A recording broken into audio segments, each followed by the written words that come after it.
ലബ്ധ ഖുർആൻ masters അവതരിപ്പിക്കുന്നു ഖുർആനിക സന്ദേശം. 1 minute please. അസ്സലാമു അലൈക്കും വറഹ്മത്തുള്ളാഹി വബറകാതുഹു.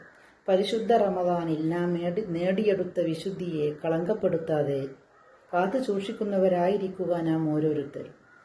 ഒരു മാസം മുഴുവൻ നോമ്പെടുത്ത് സൽക്രമങ്ങൾ പ്രവർത്തിച്ചതിന് ശേഷം പെരുന്നാൾ കഴിയുന്നതോടെ ഇതെല്ലാം ഉപേക്ഷിക്കരുത്.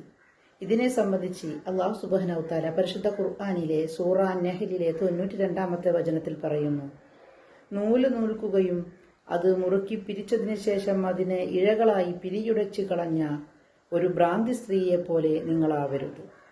പരിശുദ്ധ റമദാനിന്റെ ചൈതന്യം കാത്തു സൂക്ഷിക്കുന്നവരുടെ കൂട്ടത്തിൽ അല്ലാഹു സുബ്ഹാനഹു വ തആല നാം ഏവരെയും ഉൾപ്പെടുത്തി അനുഗ്രഹിക്കുമാറാകട്ടെ. ആമീൻ.